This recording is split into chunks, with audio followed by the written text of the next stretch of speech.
Cette croix me sera toujours chère. Elle est gloire et victoire pour moi. Et par elle, en la maison du Père, la couronne est offerte à ma foi. Et par elle, dans la maison du Père, la couronne est offerte à ma foi.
Sois ma lumière, sois ma source, Jésus.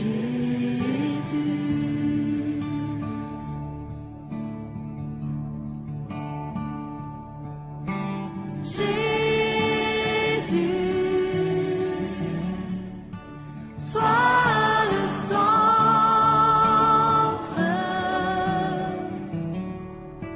sois mon espoir, sois mon chant, Jésus.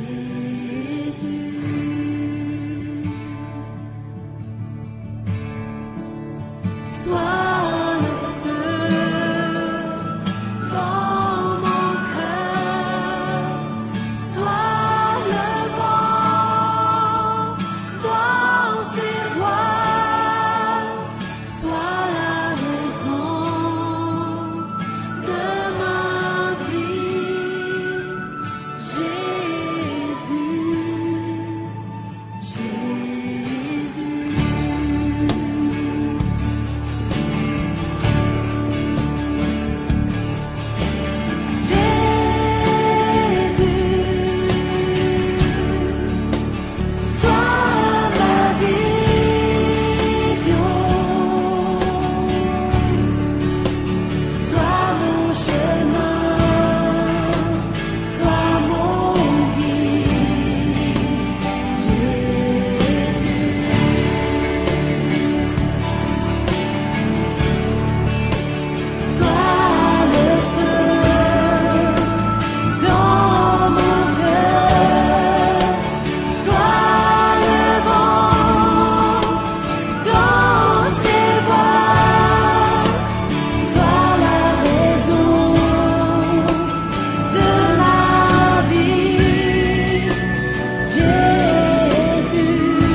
Culte de cet après-midi.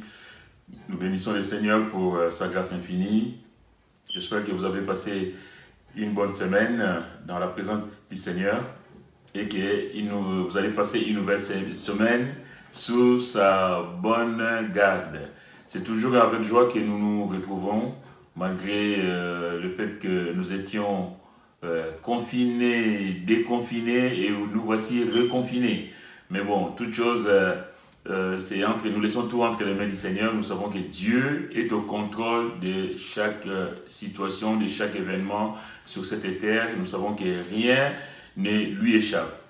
Cela nous donne l'occasion justement de revenir sur ce que nous avons dit pendant le premier confinement, où nous avons dit que Dieu contrôle les événements. Mais Dieu s'adresse aussi au monde. Dieu veut parler au monde au travers de ce qui nous arrive.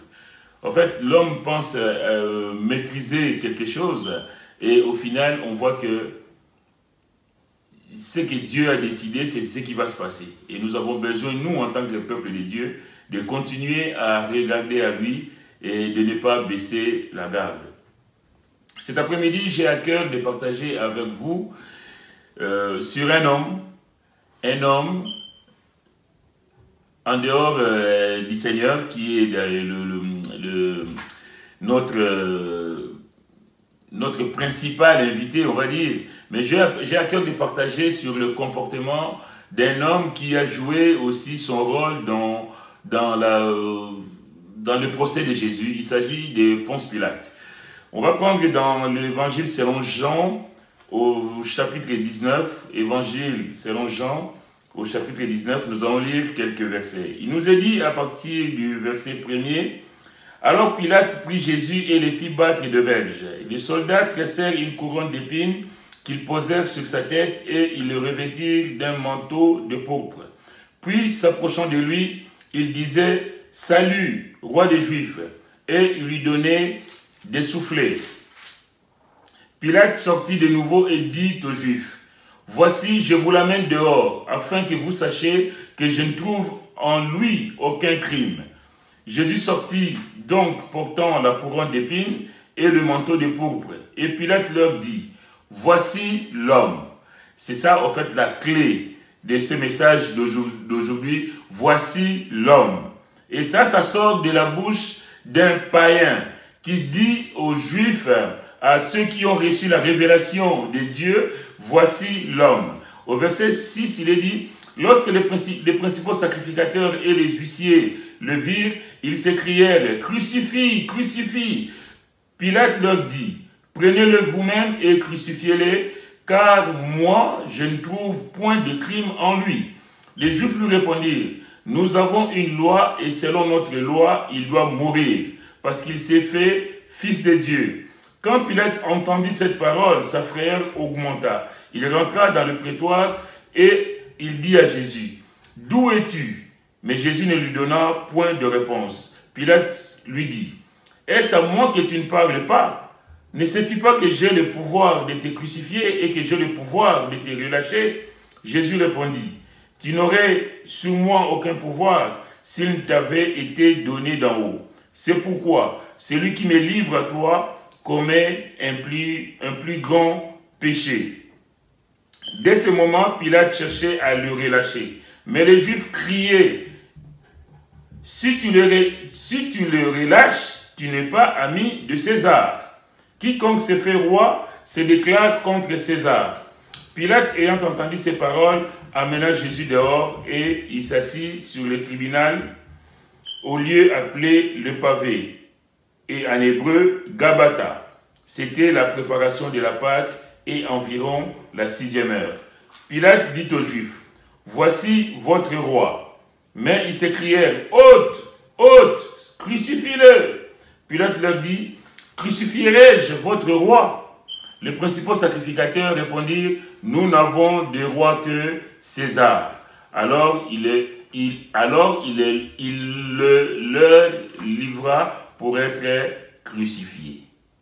On va s'arrêter là et demander la grâce de Dieu. Seigneur, merci pour l'occasion que nous avons, Seigneur, une fois de plus, d'être à l'écoute de ta parole. Seigneur, combien ta parole est richement bénie et combien, Seigneur, nous voulons la serrer dans nos cœurs afin de ne point pécher contre toi.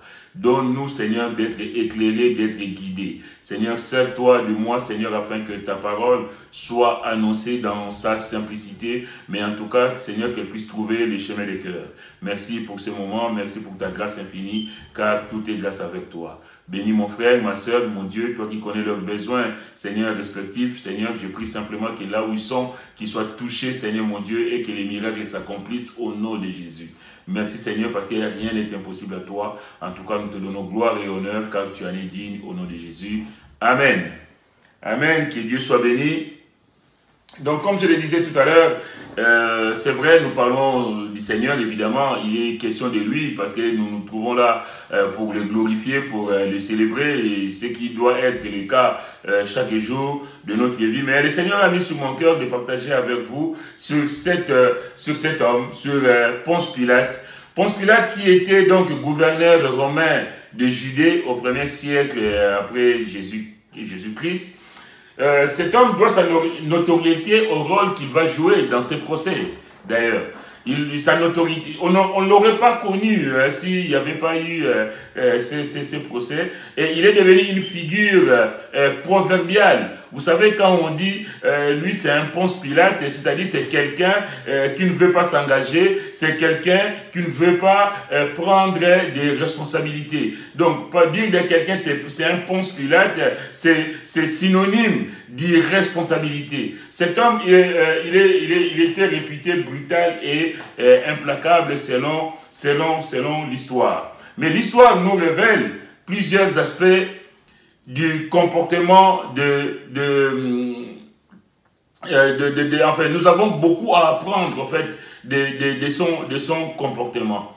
Vous savez, dernièrement, il y a une sœur de l'église qui a partagé un message, en fait, le Seigneur m'a parlé personnellement au travers de ces messages sur la neutralité. C'est un avocat, je crois, qui était devant un public, je crois que c'était à Lausanne, en Suisse, pays réputé neutre. Et cet homme, qui est d'ailleurs un de mes compatriotes, que enfin, j'ai vu la vidéo, qui dira que dans la vie, on ne peut pas être neutre. La vie est faite de choix. La vie est faite de choix. Ça va de soi que les choix que nous faisons, j'ai eu l'occasion de le dire dans plusieurs messages, les choix que nous faisons aujourd'hui auront des conséquences forcément demain. Le choix que tu fais aujourd'hui pour ton mariage, pour ton travail, pour ta scolarité aura forcément des répercussions, en bien ou en mal.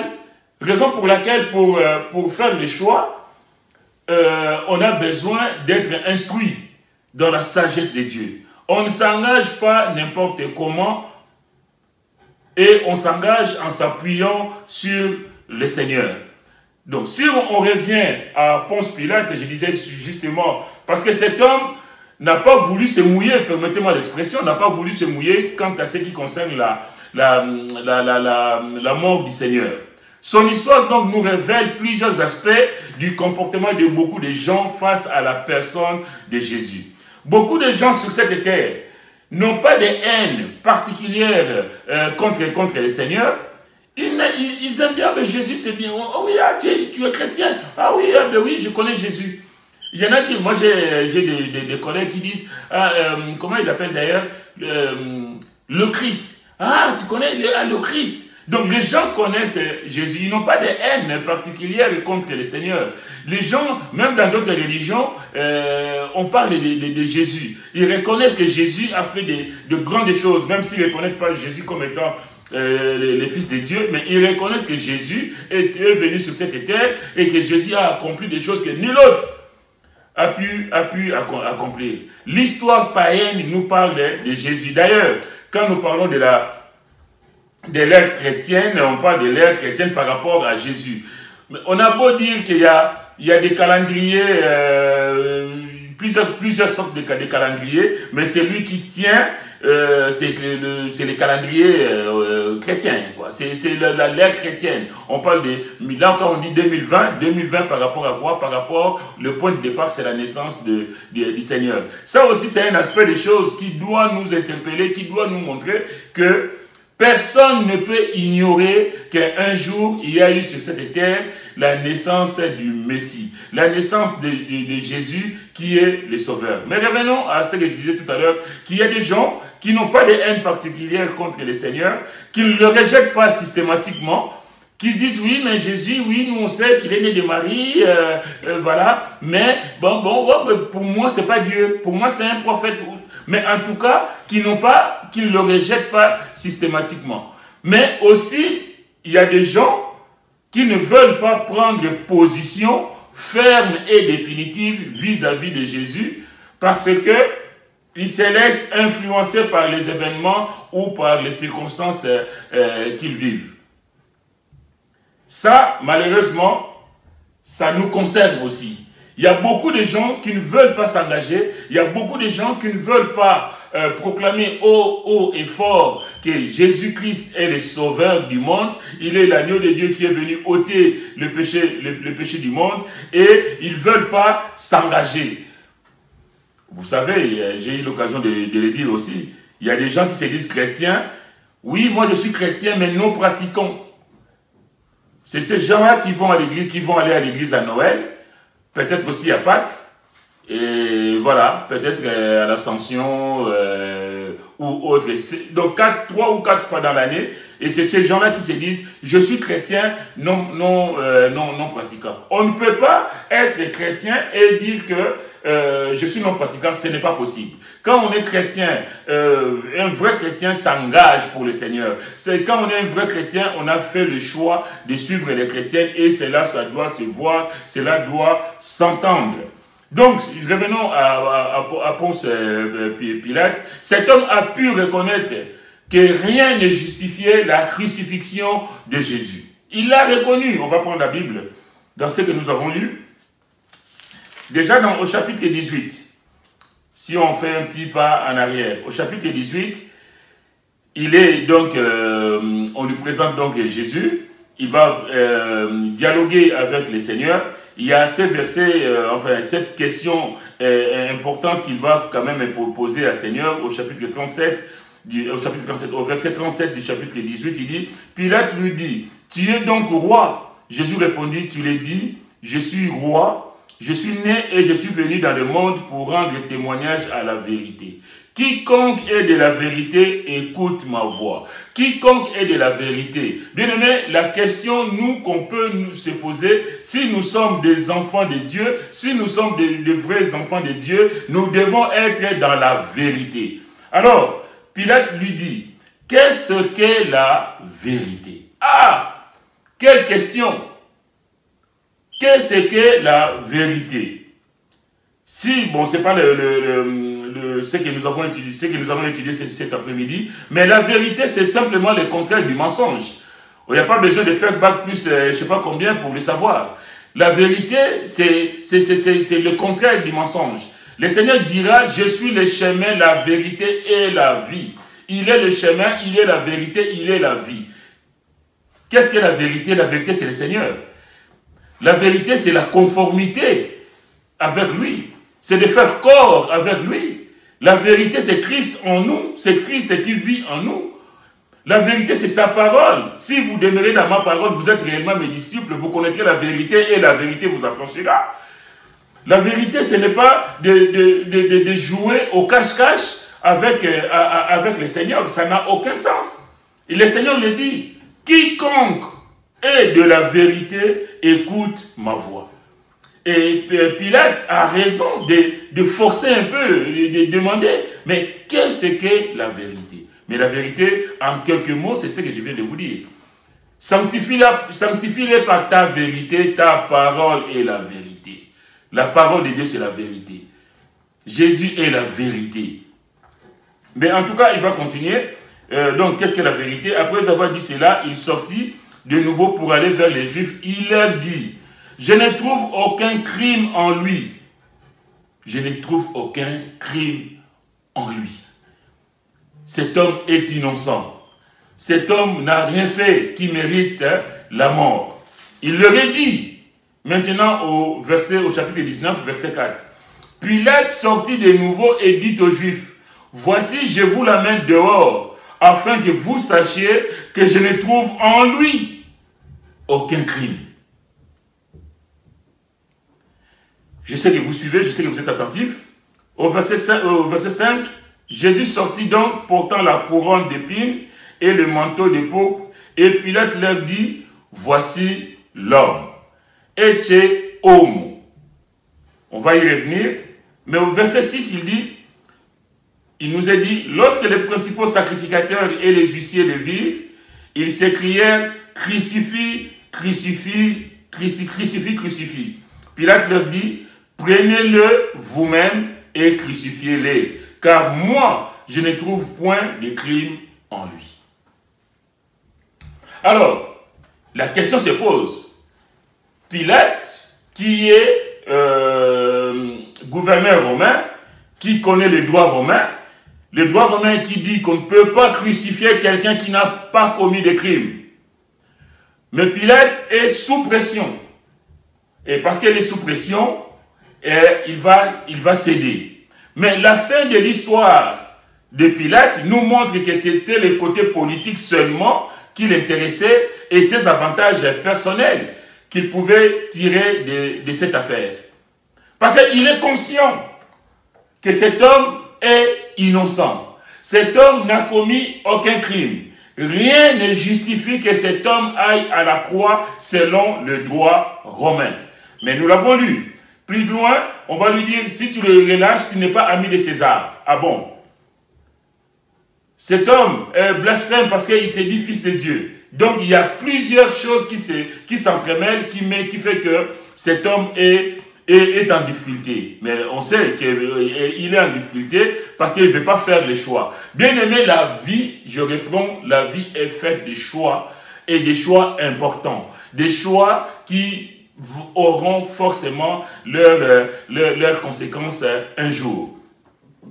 Je reviens quand même à ce que je vous dis. Si dans le monde, beaucoup refusent de prendre position vis-à-vis du Seigneur, il y a malheureusement dans nos églises, je ne parle pas de l'église Vie Nouvelle spécialement, je parle de l'église de tous ceux qui sont appelés à suivre le Seigneur dans le monde entier. Malheureusement, il y a dans nos églises, il y a aussi des Ponce Pilate. Des gens qui ne veulent pas prendre des positions claires vis-à-vis du Seigneur. Des gens gouvernés par les circonstances qui vivent comme bon leur semble et privilégient leurs intérêts personnels plutôt que de rechercher la gloire de Dieu. Ici, Pilate est en position de force. Il peut, s'il le veut, décider de la libération. D'ailleurs, il est dit au Seigneur, hein, ne sais-tu pas que j'ai le pouvoir de te libérer ou de te crucifier? Donc, il a ce pouvoir. Mais il ne veut pas s'engager. Bien aimé, je vais dire que combien d'entre nous avons des opportunités de parler du Seigneur et nous nous sommes tus. Combien d'entre nous, le Seigneur nous interpelle par son message, par le Saint-Esprit, par un frère, une sœur, par un événement. Mais nous ne voulons pas céder. Parce que nous regardons à nos intérêts, parce que nous regardons à ce que je vais gagner dans l'affaire, à ce que, quel est le bénéfice que je vais tirer de cette affaire. On peut lancer des pierres à Ponce Pilate, dire que voilà, il aurait pu, mais combien d'entre nous aurions aussi pu donner gloire au Seigneur dans différentes circonstances de nos vies et que nous ne l'avons pas fait. Je veux dire, quelle tristesse, quelque part, aussi, quelle honte. Le Seigneur a dit, dans Matthieu chapitre 10, prenez avec moi Matthieu chapitre 10, nous allons lire à partir du verset, on va prendre à partir du verset 28. Le Seigneur dit, ne craignez pas ceux qui tuent le corps et qui ne peuvent tuer l'âme. Craignez plutôt celui qui peut faire périr l'âme et le corps dans la gêne. Pourquoi ne prenons-nous pas de position vis-à-vis du Seigneur? Nous avons peur pour notre vie, nous avons peur pour notre travail, nous avons peur pour notre je ne sais quoi, mais nous ne voulons pas glorifier le Seigneur. Il dit, ne craignez pas ceux qui tuent le corps et qui ne peuvent tuer l'âme. Craignez plutôt celui qui peut faire périr l'âme et le corps dans la gêne. Après, il va dire, ne vantons pas deux passereaux pour un sou. Cependant, il n'en tombe pas un à terre sans la volonté de votre Père. C'est-à-dire que rien n'arrive sans que Dieu ne soit au contrôle de la situation. Et même les cheveux de votre tête sont tous comptés. Ne craignez donc point, vous valez plus que beaucoup de passereaux. C'est pourquoi, quiconque, ce que je voulais prendre avec vous, quiconque me confessera devant les hommes, je le confesserai aussi devant mon Père qui est dans les cieux. Mais quiconque me reniera devant les hommes, je le renierai aussi devant mon Père qui est dans les cieux. Je pense que c'est un peu normal. Tu n'as pas glorifié le Seigneur durant ta vie. Il ne faut pas s'attendre non plus, le moment venu, que le Seigneur t'accueille dans sa gloire. Ça va de soi. Bien aimé, et ce ne sont pas les occasions qui nous manquent. Le Seigneur nous appelle à être de ceux-là, en tout cas, qui le glorifient chaque jour de notre vie. La difficulté, comme je l'ai dit tout à l'heure, c'est que nous laissons passer beaucoup d'occasions pour rendre témoignage, pour, dans notre vie de chaque jour, glorifier le Seigneur dans les actes que je pose, vis-à-vis de mon mari, vis-à-vis de ma femme, vis-à-vis de mes enfants, vis-à-vis de mes collègues de travail. Pour ouvrir juste une parenthèse, avec les vidéos, avec maintenant qu'on est sur YouTube, les gens savaient que je suis chrétien. Bon, il y en a qui savaient que je servais le Seigneur. Bon, maintenant, voilà, ce n'est plus un secret pour personne, tout le monde sait que je suis pasteur. Et à mon travail, quel que soit le problème, on va appeler Jean. Et je peux vous dire que quelquefois, ça devient un peu fatigant. Mais c'est pas ça. Mais le problème, c'est qu'ils savent qui tu es. Il y a eu un conflit entre deux collègues récemment. Moi, je suis passé par là. La directrice dit, ah, Jean était passé par là, on va appeler Jean. Jean, c'est le pasteur.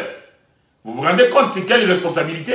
Mais beaucoup ne veulent pas s'engager pour que justement, ils ne soient pas confrontés à des situations comme ça. Tu vas vivre ta vie chrétienne en cachette, comme ça tu n'es pas dérangé. Comme ça, quand tu voles, personne ne saura que tu es chrétien. Quand tu triches, personne ne saura que tu es chrétienne. Quand tu dis tu sors de gros mots de ta bouche, personne ne saura que tu es chrétien. Mais sauf que quand tu es chrétien et que les gens autour de toi savent que tu es chrétien, tu ne peux pas faire n'importe quoi, tu ne peux pas parler n'importe comment, parce que tu sais que ces gens-là seront soit choqués, soit bénis de la façon dont toi tu te comportes.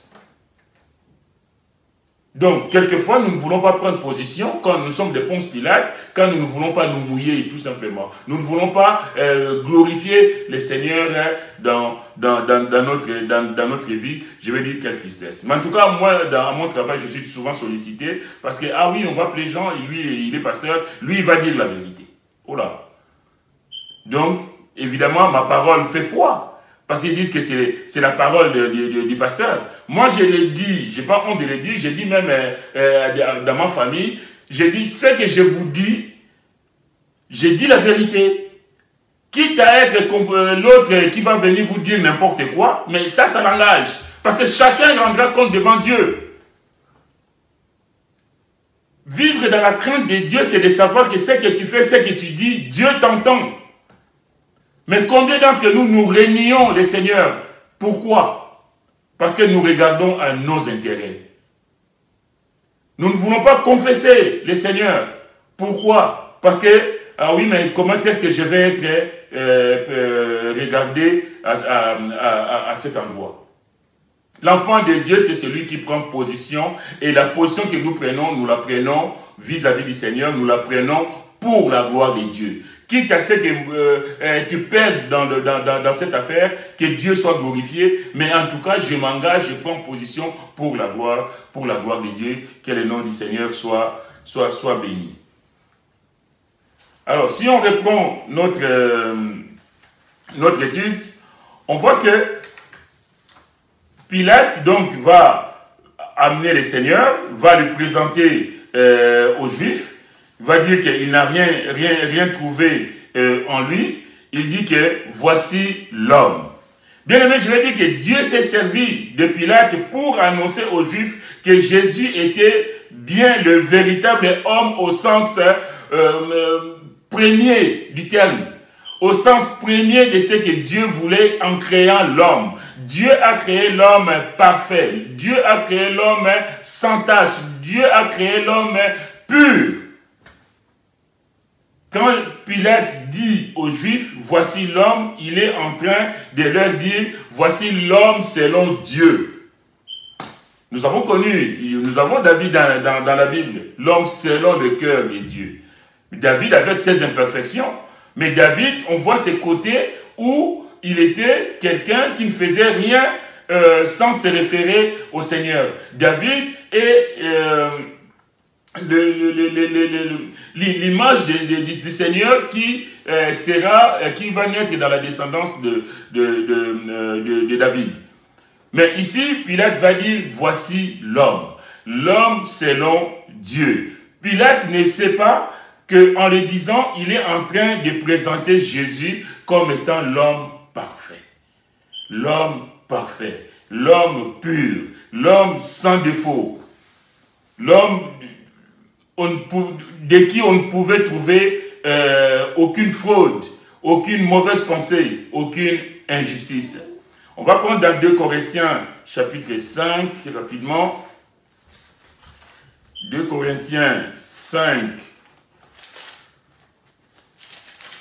Il est dit, 2 Corinthiens 5, à partir du verset 21. C'est lui, donc parlant de Jésus, on va prendre même à partir du verset 20. Nous faisons donc les fonctions d'ambassadeurs pour Christ, comme si Dieu exhortait par nous. Nous sommes des ambassadeurs pour le Seigneur. Là où Dieu te place, tu es un ambassadeur pour le Seigneur. Tu as un message à apporter au monde. Tu as un message à transmettre au monde. Nous faisons donc fonction d'ambassadeurs pour Christ, comme si Dieu exhortait par nous. Nous vous en supplions au nom de Christ. Soyez réconciliés avec Dieu. Celui qui n'a point connu de péché, il a fait devenir péché pour nous, afin que nous devenions en lui justice de Dieu. Celui qui n'a point connu de péché, il a fait devenir péché pour toi et pour moi. Quelle grâce nous avons, bien-aimés, de savoir que le Dieu que nous servons, que Jésus-Christ, il est l'homme parfait. Il est l'homme selon Dieu, l'homme pur, l'homme sans tache, l'homme qui n'avait aucun péché en lui. Même si dans la bouche de Pilate, c'était surtout de l'ironie, voici l'homme que vous voulez et tout ça, mais il est en train de présenter Jésus parce qu'il le dit, je n'ai trouvé aucun crime en lui. Dieu permit aussi que Pilate puisse exprimer publiquement son jugement sur la personne de Jésus en déclarant, je ne trouve, je l'ai dit tout à l'heure, je ne trouve aucun crime en lui. Mais le problème de Pilate, c'est qu'il ne prend pas position ferme et définitive. On ne peut pas condamner quelqu'un dans lequel on trouve aucun crime. C'est injuste. Ça ne peut pas se faire. Il dit que je ne trouve aucun crime en lui, mais il le condamne. Bien aimé, je veux dire que dans la vie chrétienne, on ne peut pas être neutre. Je prends l'exemple de Pilate. Lui, il a ses intérêts. Mais nous aussi, en tant que chrétiens, nous avons notre intérêt. Notre intérêt doit être le Seigneur. Nous devons tout faire pour la gloire de Dieu. Pas pour la gloire des hommes. Pas pour mon intérêt personnel, mais pour la gloire du Seigneur. Dans la vie chrétienne, donc je disais tout à l'heure, on ne peut pas être neutre. Soit on est avec le Seigneur, soit on n'est pas avec lui. Et si on est avec le Seigneur, on s'engage pour lui. On s'engage pour défendre la cause du Seigneur. On ne peut pas se taire. On ne peut pas ne pas prendre position. On ne peut pas être neutre, je reviens à ce que je disais tout à l'heure par rapport à la vidéo que la sœur avait partagée. On ne peut pas être neutre, c'est normal. De toute façon, la neutralité, ça n'existe pas non plus. Parce que si ou tu es avec le Seigneur, ou tu n'es pas avec le Seigneur. Et si tu es avec le Seigneur, ça doit se voir, ça doit s'entendre. Tout le monde doit savoir que lui-là ou elle-là, elle aime Jésus. Je reprends, excusez-moi, mais je me répète un peu. On ne peut pas vivre dans les désordres, par exemple, et dire qu'on aime Jésus, ce n'est pas possible. On ne peut pas tricher, voler, vivre dans l'immoralité la plus totale et dire qu'on aime Jésus, ce n'est pas possible, c'est incompatible, incohérent. Justement, parce que tu ne veux pas glorifier le Seigneur dans ta vie, tu ne veux pas prendre position pour le Seigneur dans ta vie, donc tu vas jouer aux chrétiens Ponce Pilate, aux chrétiens mi-figue, mi-raisin. Mais en réalité, tu sais que dans ta vie, que tu n'es pas avec le Seigneur, ça va de soi. Dans Actes chapitre 4, au verset 8 à 12, la Bible dit, Donc Pierre, après avoir, Pierre et Jean ont été arrêtés, après avoir guéri cet homme qui était paralytique à la belle porte du temple. Il nous est dit dans Actes 4, verset 8 à 12, alors Pierre, rempli du Saint-Esprit, leur dit, Jésus est la pierre rejetée par vous qui bâtissez et qui est devenue la principale de l'angle. La pierre rejetée par vous qui bâtissez et qui est devenue la principale de l'angle. La pierre principale de l'angle, la pierre angulaire, j'ai eu l'occasion d'en parler dans un message, c'est la pierre principale sans laquelle l'édifice ne peut pas tenir. En d'autres termes, dans ta vie, si tu n'as pas mis Jésus comme pierre angulaire, comme fondement de ta vie a beau être ce qu'elle est, mais ta vie n'a aucun sens. Parce que le Seigneur n'est pas avec toi. Beaucoup pensent être avec le Seigneur, mais en réalité, le Seigneur n'est pas avec eux. Le pasteur Blaise en a parlé hier. Ce n'est pas tous ceux qui disent Seigneur, Seigneur, qui rentreront dans le royaume des cieux. Ça, on le sait. Mais nous, on doit le répéter.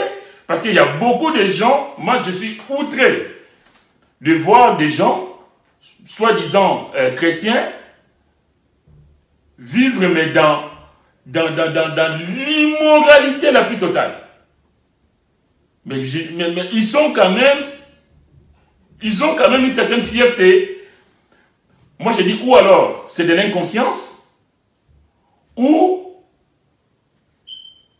j'allais dire un mot mais je ne vais pas le dire, ou c'est se moquer de Dieu quoi. Ce n'est pas possible. Comme disent mes enfants, il n'y a aucun lien.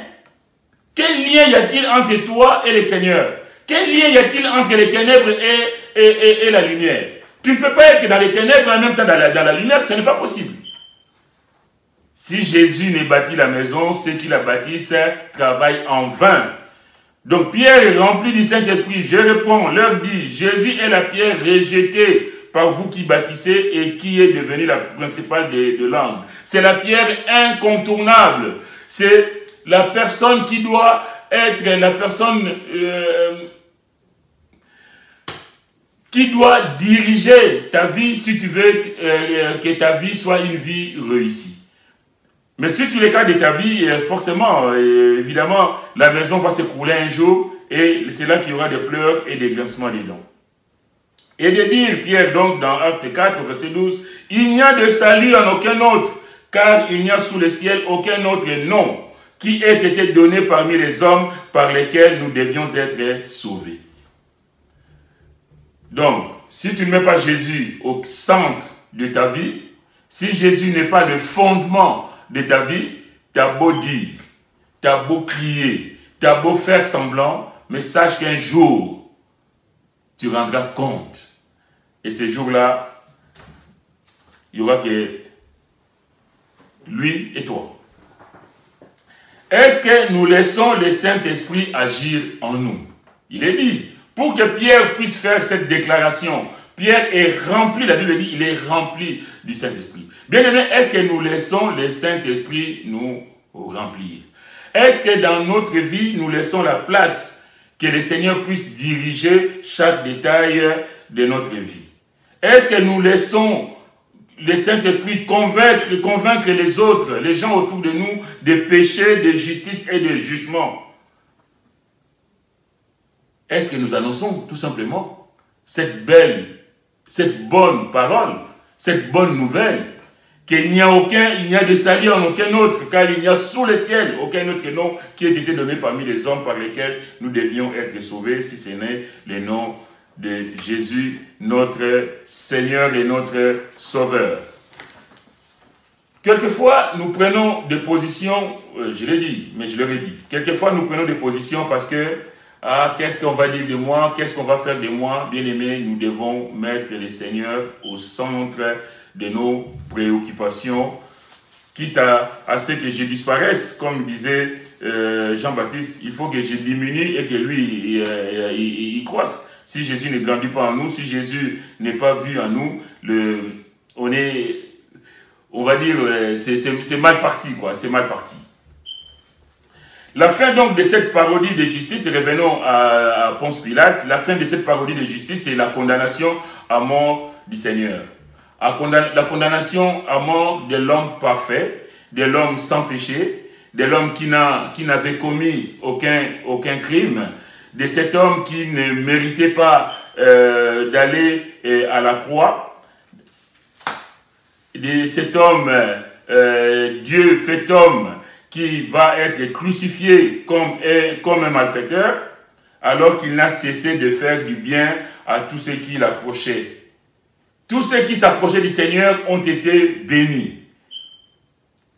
Ces gens-là qui vont crier, crucifie, crucifie-le, ce sont ces gens qui étaient au bénéfice de sa toute-puissance. Ce sont ces gens-là qui ont vu ressusciter Lazare. Ce sont ces gens-là qui l'ont nourri de pain et du poisson. Ce sont ces gens-là qui ont vu le malade guéri, les aveugles recouvrer la vue. Ce sont ces mêmes gens qui un jour vont crier, crucifie, crucifie-le. Quelle catastrophe, quelle tristesse. Mais combien d'entre nous, bien-aimés, nous aussi, nous subissons des événements, alors que tu as fait du bien autour de toi, tu as apporté des solutions, tu as nourri des gens, mais qui demain te tournent le dos. Qui demain oublie ce que tu as fait. Parce que parler de Jésus, c'est bien, c'est écrit dans la Bible, mais parlons aussi de nous. Parlons aussi de nous. Combien d'entre nous, nous sommes victimes de la haine des autres? Combien d'entre nous, nous sommes victimes de manque de reconnaissance des autres? De dire simplement, merci pour ce que tu as pu apporter dans ma vie. Merci pour ce que tu as fait dans ma vie. Mais ces mêmes gens que tu auras peut-être hébergés, peut-être nourris, peut-être soignés, ce sont ces mêmes gens qui vont te crier dessus, qui vont, permettez-moi l'expression, cracher sur toi. Je ne sais pas si je l'ai dit dans un message, j'ai eu un patient, dernièrement, il n'y a pas très longtemps, il y a environ un mois et demi, cet homme, c'est un matin, en fait, il avait rendez-vous. Il avait rendez-vous avec son chirurgien. Et moi, j'ai eu l'information la veille au soir, mais comme c'était aux alentours de 19h30, donc moi, je ne lui ai pas dit personnellement, mais j'ai transmis à mes collègues de nuit pour le lui dire. Sauf que l'équipe de nuit ne lui a pas dit. Le lendemain, cet homme va donc évidemment, on va lui dire que vous avez rendez-vous à 9h et tout ça. Cet homme va s'emporter, mais d'une façon incroyable. Il va se mettre à insulter tout le monde. Et évidemment, les insultes sont tombées sur moi parce que c'est moi le responsable. Je lui ai présenté nos excuses, parce que je ne parle pas au nom de moi, je parle au nom du service. J'ai dit, monsieur, excusez-nous, en tout cas, pour ces malentendus, toutes nos excuses et tout ça. Je continue mon tour, je reviens, les ambulanciers sont donc venus le chercher, et il vient encore vers moi pour se remettre à nous insulter. À insulter donc l'équipe et moi donc. Mais c'est moi qui prends. Vous savez comme quoi, nous qui travaillons dans le milieu hospitalier, quand on insulte, c'est pas toi physiquement, personnellement, mais c'est la structure qu'on est en train d'insulter. Et dans le cas que je vous relate là, c'est les services. Il nous dit, vous êtes des incompétents, vous êtes des nuls et tout ça. Alors là, il est allé trop loin. Je me suis retenu, la Bible nous appelle à avoir la maîtrise, évidemment. Donc déjà, je vous ai dit, j'ai présenté des excuses, mais justement parce que j'ai présenté des excuses, pour lui, c'était encore l'occasion d'enfoncer le clou.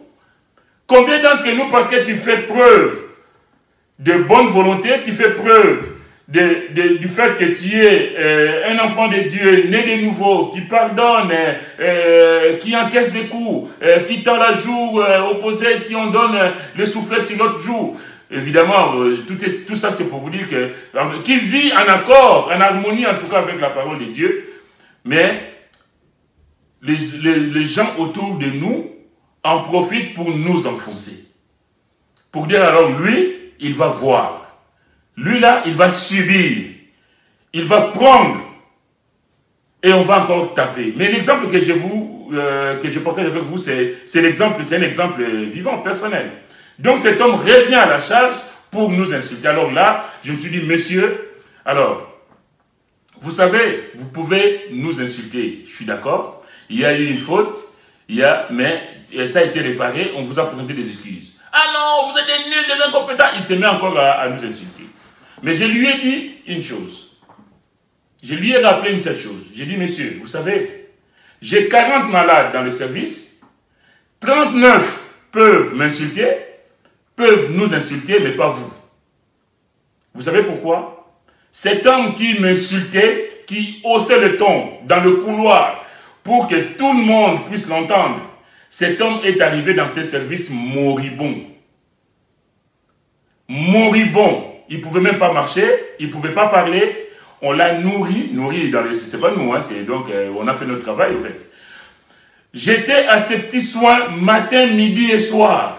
Surveiller la tension, la glycémie, le ceci, le cela, donner tel médicament, ne pas donner pour ne pas empirer.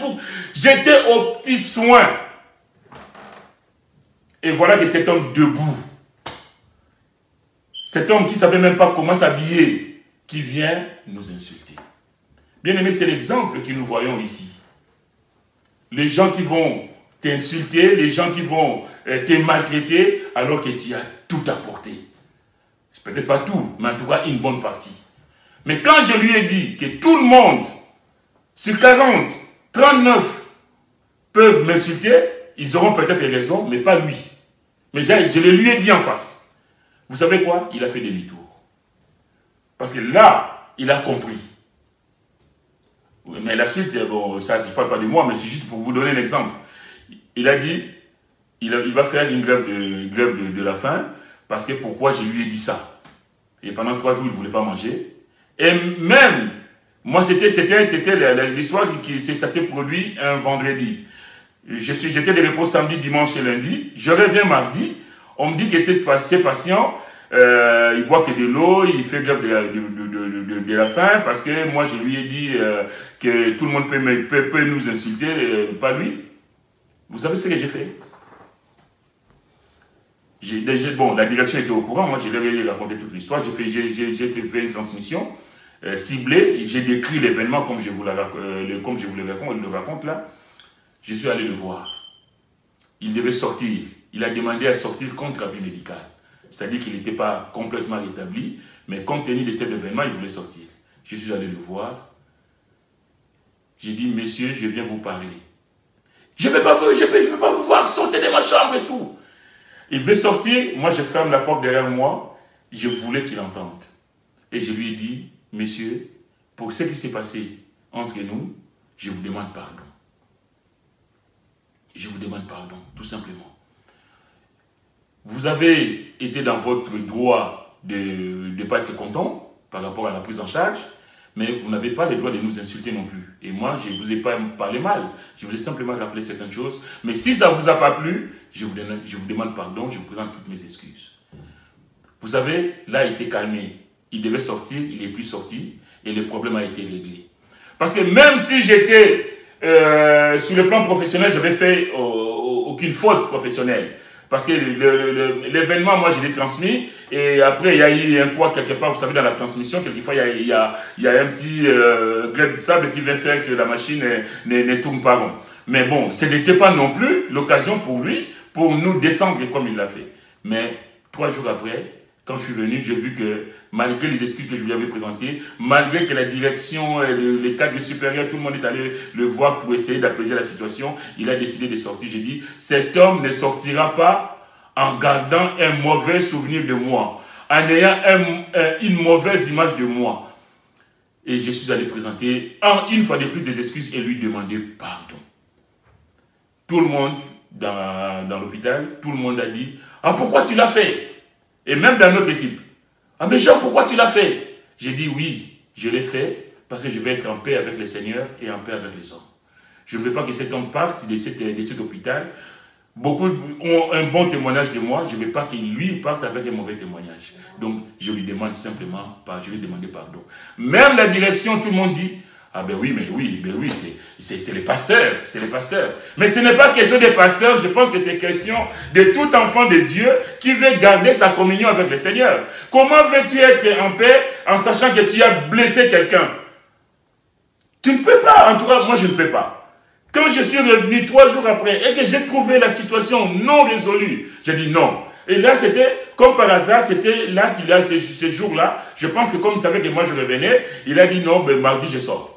Et tout était signé, les médecins signaient, il sortit contre l'avis médical. Je viens, je lui demande pardon. Lui veut sortir, je ferme la porte entre deux hommes. Je lui dis en face, pardon, je n'ai pas eu honte. Et ça fait le tour de l'hôpital. Le monsieur n'est plus sorti et il a repris à s'alimenter et j'ai donné gloire au Seigneur. Après, il est sorti comme il s'est levé. Que le nom du Seigneur soit béni. Bien aimé, c'est ça que je suis en train de dire. Loin de moi de me glorifier de quoi que ce soit, c'est juste pour vous donner un truc. D'ailleurs, ce n'était pas prévu, mais c'est dans le fil de notre idée, de nos idées que nous avons, que c'est venu. Donc, c'est pour dire qu'on doit prendre position. Ce que j'ai fait ces jours-là, et même ceux qui ne savaient pas que j'étais pasteur, ont appris. Ah ben oui, mais lui, c'est normal, il est pasteur.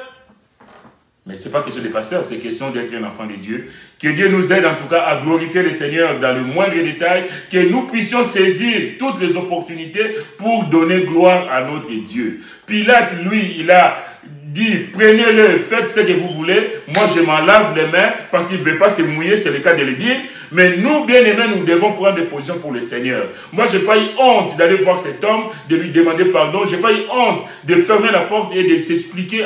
Lui, il ne m'a pas répondu, mais au moins, sa réponse, c'était quoi? Il n'est plus sorti, il est resté, et le Seigneur a été glorifié. Et tout le monde a entendu cette histoire, et tout le monde a su ce jour-là, celui, il y en a beaucoup qui savent, peut-être il y en a aussi qui ne savent pas, mais en tout cas, ça fait le tour de l'hôpital, et le nom du Seigneur a été glorifié.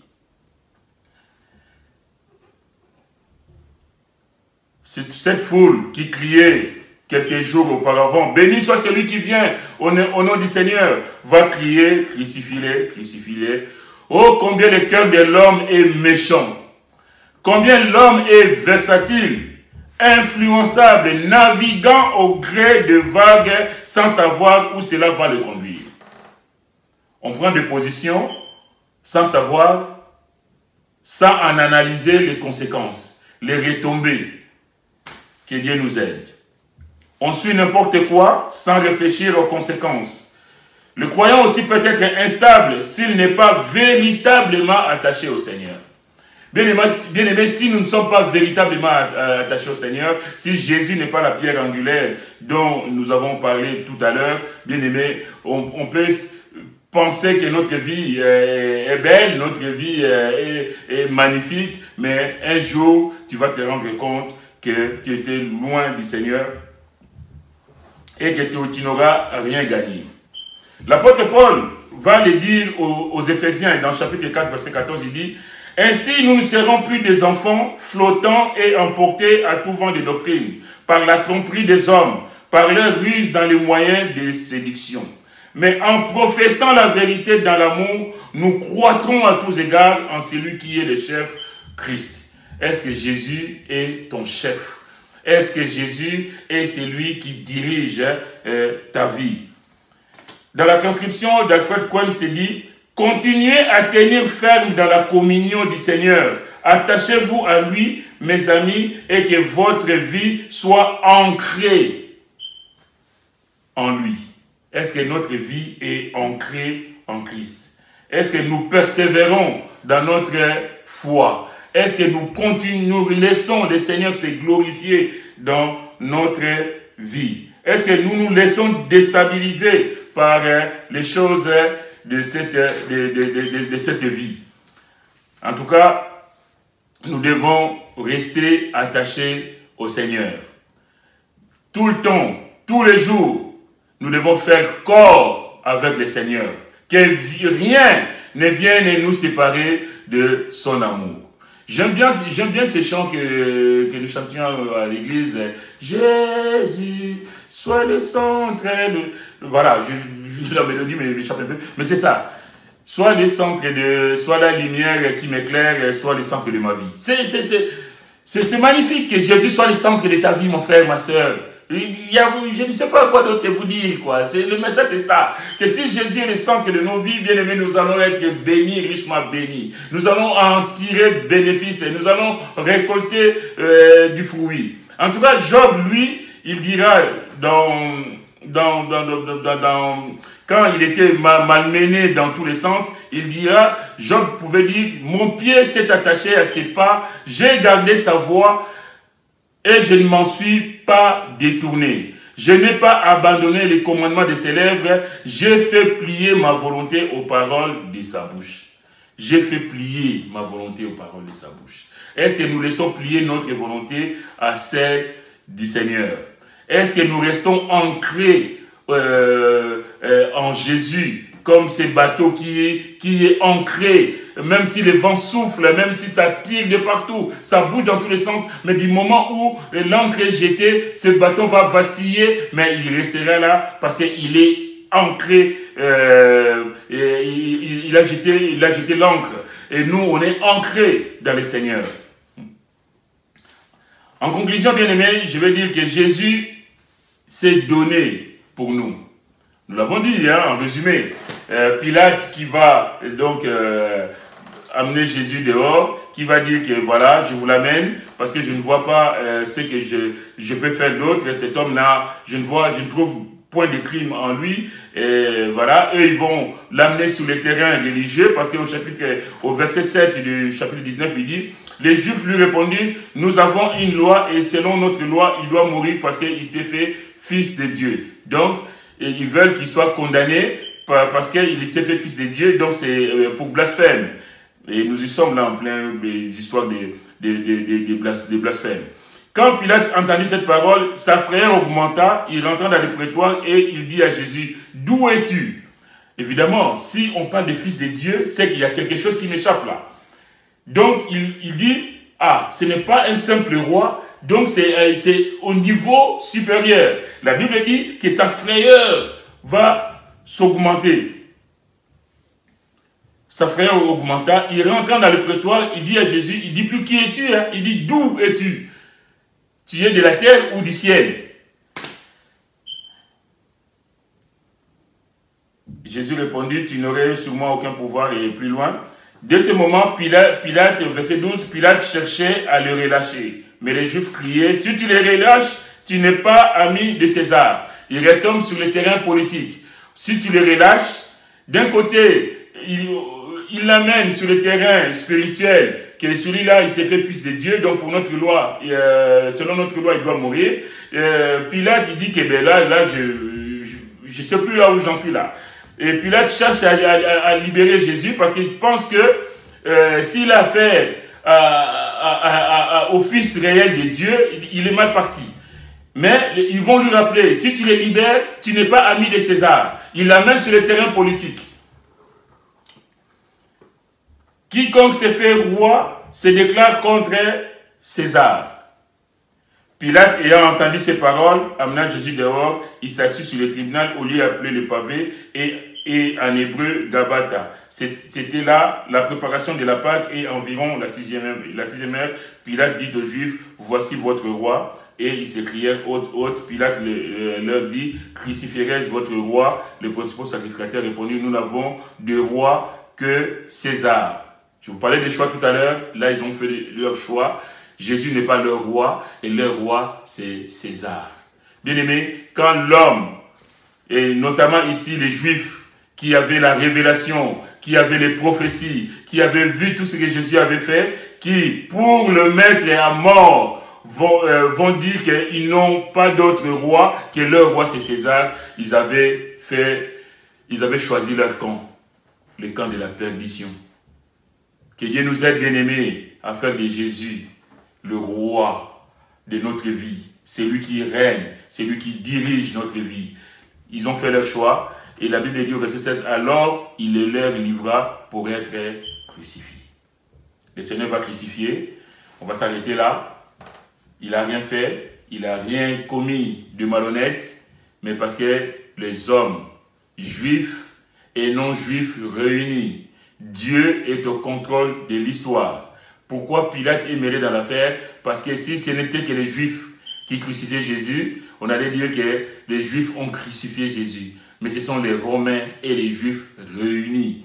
Parce que Pilate, au lieu de prendre position selon comme je disais tout à l'heure, selon le droit romain, qui ne pouvait pas condamner quelqu'un qui n'a rien fait, Pilate va lâcher prise. Il ne veut pas se mouiller pour ses intérêts personnels. Que nous ne soyons pas de ceux-là qui ne veulent pas se mouiller pour nos intérêts personnels, mais que nous soyons des hommes, des femmes, fermes, bien établis, bien enracinés, bien ancrés dans le Seigneur, et des hommes, des femmes qui glorifient le Seigneur dans le moindre détail. Parce que lui, il a pris notre place à la croix. Lui, il a donné sa vie pour toi et pour moi. Son sang a coulé pour qu'aujourd'hui tu sois enfant de Dieu. Pour qu'aujourd'hui je sois enfant de Dieu.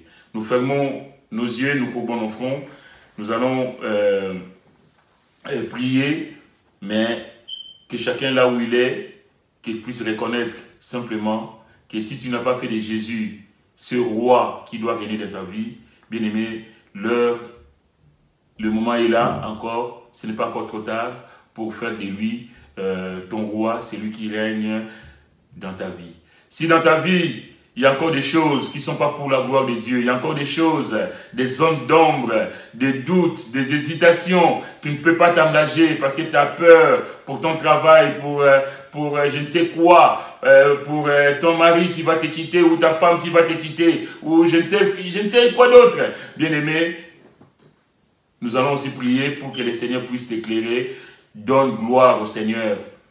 Nous donnons gloire au Seigneur, nous ne donnons pas gloire à un homme. En tout cas, le choix, quand on a fait le bon choix, bien aimé, on ne peut être que béni. Que Dieu soit béni, que Dieu vous bénisse. Seigneur, notre Dieu, notre Père, nous savons que tu es le roi des rois, le Seigneur des seigneurs. Tu es celui qui nous a sauvés, Seigneur, de la perdition. Tu es celui qui nous a retirés de la boue du péché, qui a fait de nous des gens de ta maison. Je vais dire cet après-midi, Seigneur, quelle grâce. Quelle grâce de savoir que tu es, Seigneur, celui qui est venu nous chercher, Seigneur, pour nous faire rentrer dans ton royaume. Parce que tu es le véritable roi, celui qui règne dans nos vies. Alors, sois béni, Seigneur, et sois simplement honoré, sois glorifié. Merci pour mon frère, merci pour ma soeur. Merci, Seigneur, de continuer à parler au cœur. Merci, Seigneur, de toucher les cœurs, mon Dieu, que chacun de nous puisse faire les choix. Ces choix décisifs, ces choix déterminants, ces choix qui t'honorent, Seigneur, et pas les contraires.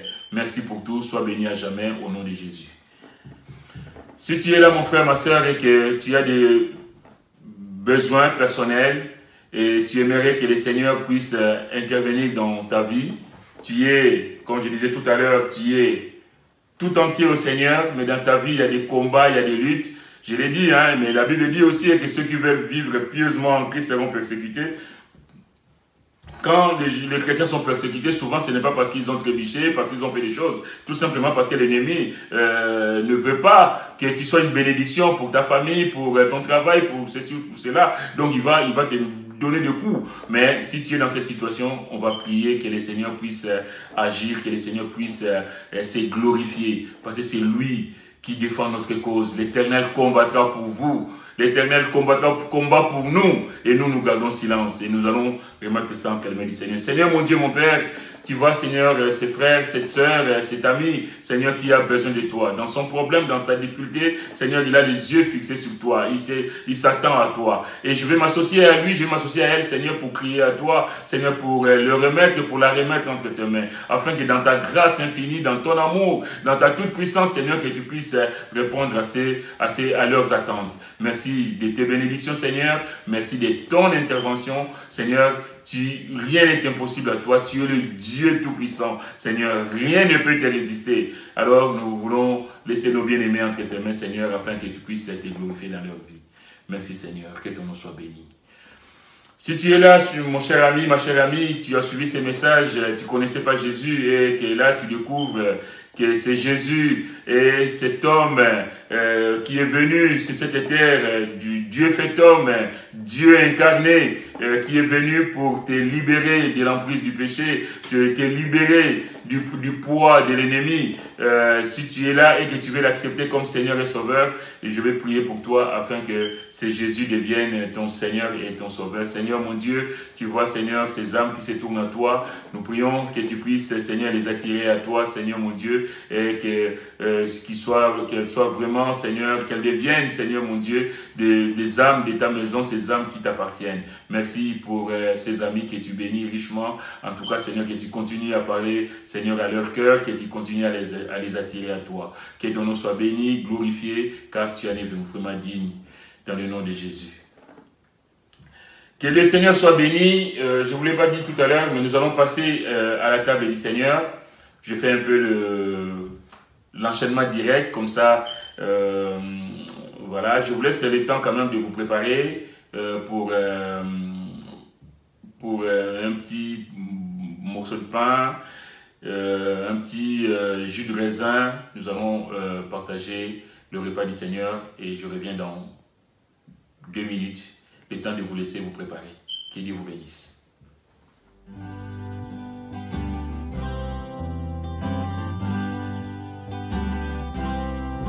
Tendre Père, j'aime te contempler.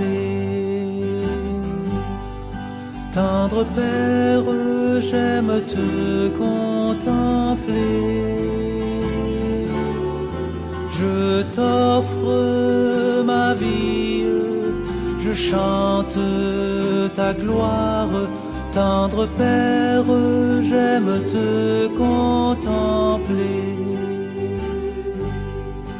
Fils de Dieu, j'aime exalter ton nom. Fils de Dieu, j'aime exalter ton nom. Tu m'aimes, tu m'aides, tu combles ma vie. Fils de Dieu, j'aime exalter ton nom. Saint-Esprit, tu éclaires ma vie. Saint-Esprit, tu éclaires ma vie. Tu diriges mes pas, tu restes près de moi. Saint-Esprit, tu éclaires ma vie.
Nous revenons donc à la table du Seigneur, partager le repas du Seigneur.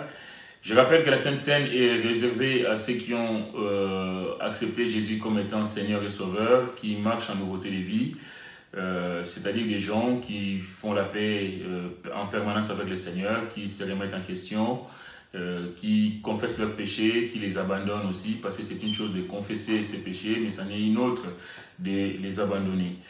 Qui sont évidemment passés par les eaux du baptême. Les eaux du baptême, quand je dis baptême, c'est baptême par immersion, pas le baptême comme certains peuvent penser, ce qui n'est pas d'ailleurs un vrai baptême. Quand vous avez reçu quelques gouttes d'eau sur la tête, ce n'est pas un baptême biblique. Le vrai baptême, c'est par immersion totale. Donc, si vous êtes dans cette condition-là, que vous n'avez pas été immergé, je vous prie de prendre contact avec nous, avec l'Église, hein, et puis, le moment venu, vous serez baptisés selon les Écritures.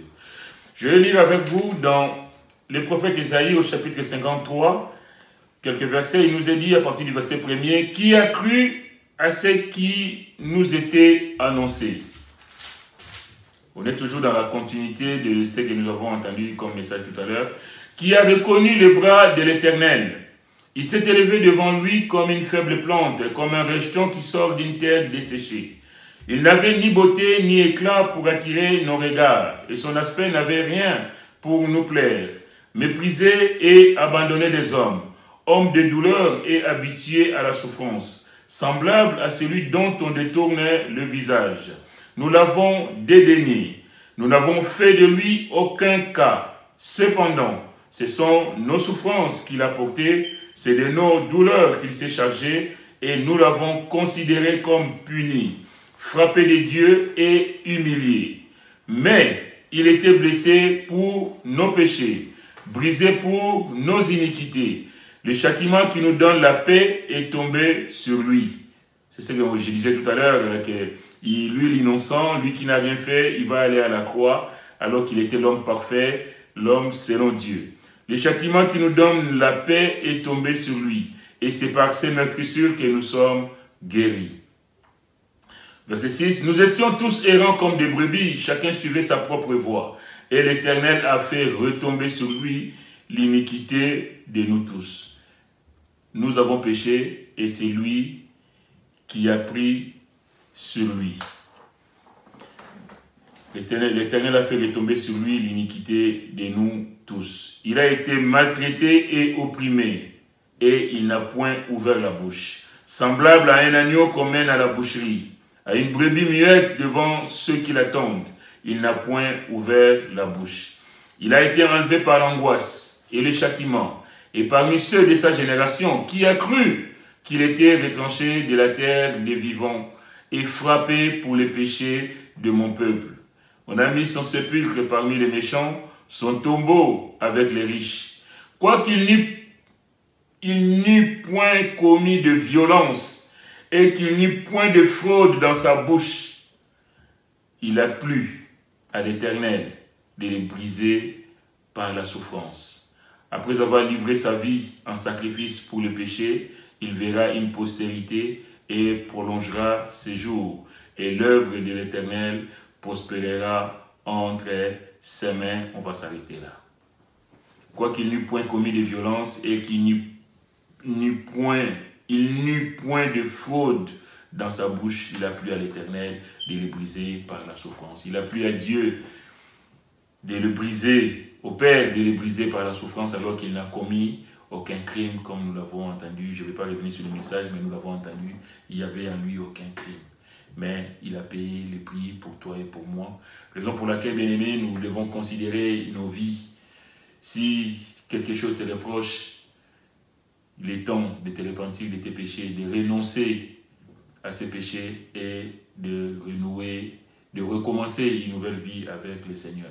La Bible dit que Dieu a tant aimé le monde qu'il a donné son Fils unique afin que quiconque croit en lui ne périsse point, mais qu'il ait la vie éternelle.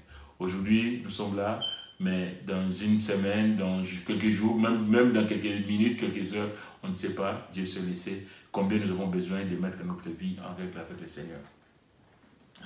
Nous allons donc partager le pain qui est symbole de son corps brisé pour nous à la croix du Calvaire.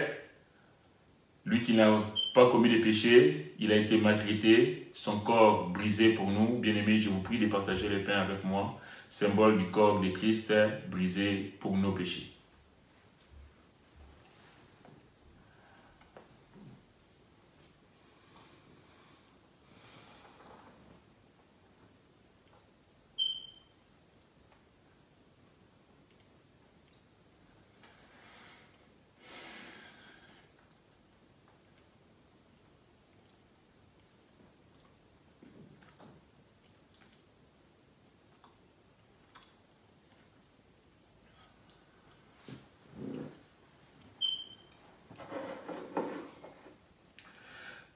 Nous allons prendre et partager la coupe qui est symbole de son sang versé pour nos péchés. À la croix, il a tout accompli, il a tout payé pour toi et pour moi. Son sang a coulé pour nous. Partageons la coupe, mes frères et mes sœurs.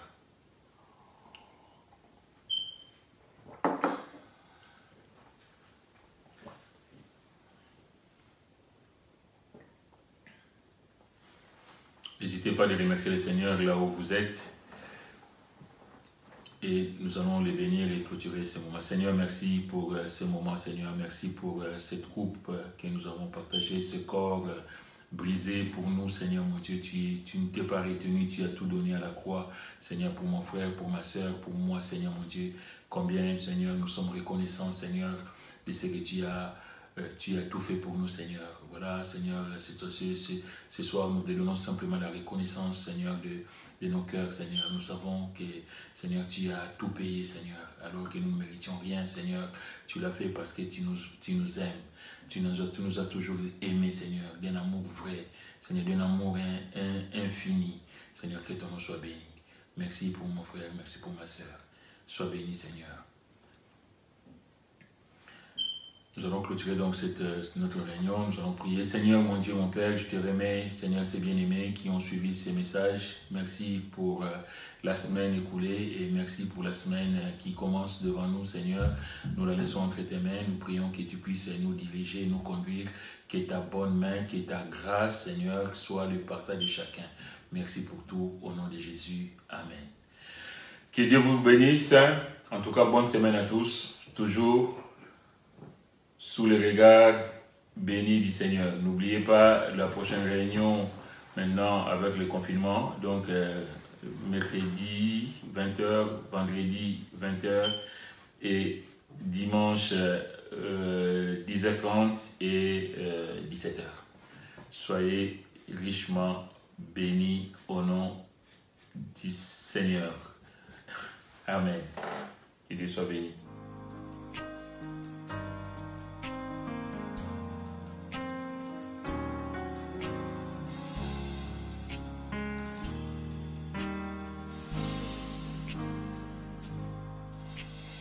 Mon âme soupira près de toi et mon esprit en moi te cherche.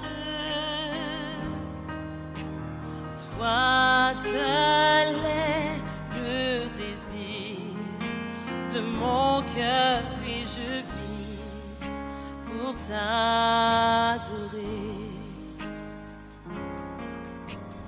Mon âme soupira près de toi et mon esprit en moi te cherche, Seigneur, car toi seul est le désir de mon cœur et je vis pour t'adorer. Tu es mon bouclier, ma force, le roc sur qui j'ai fondé ma vie. Toi seul est le désir de mon cœur et je vis pour t'adorer. Mon âme soupira près de toi et mon esprit te cherche. Oh oui Seigneur, toi seul est le désir. Toi seul est le désir. Tu es le désir de mon âme et je vis pour t'adorer.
âme soupire après toi. de chair. Oh oui, Seigneur, tu es le désir de mon âme. Toi seul est le désir. Mon cœur, mon corps, mon âme te cherche, Seigneur. Désespérément, j'ai besoin de toi.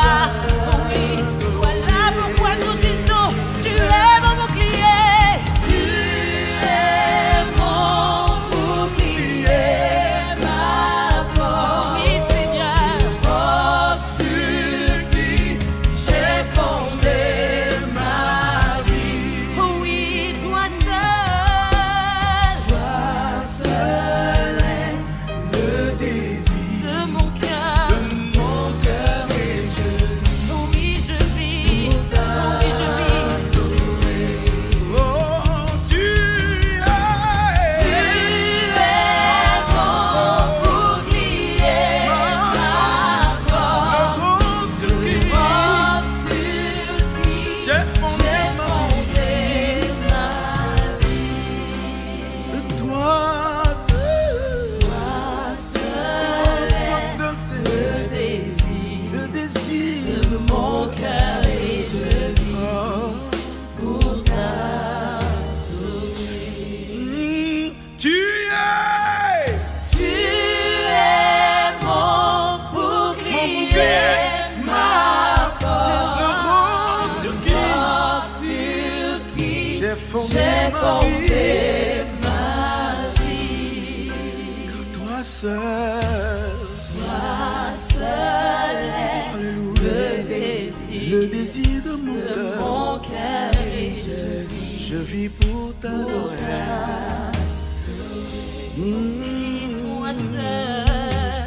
Toi seul est Le désir Entends le cri de mon âme, de Seigneur. mon cœur et je vis Et je vis pour Et je vis pour t'adorer.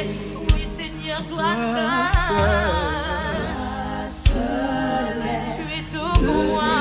Seigneur, je te cherche. mon cœur et je vis. Et Je je vis vis pour pour t'adorer. Tu es ma raison de vivre. Toi Tu es mon seul. espérance. Toi seul est le désir de mon cœur, je vis pour t'adorer. Si je vis, c'est pour toi que je vis, Seigneur. J'existe pour toi. Je vis pour toi, Seigneur. Tu m'as créé pour toi, Jésus. Je t'appartiens complètement à toi, Seigneur. Oh.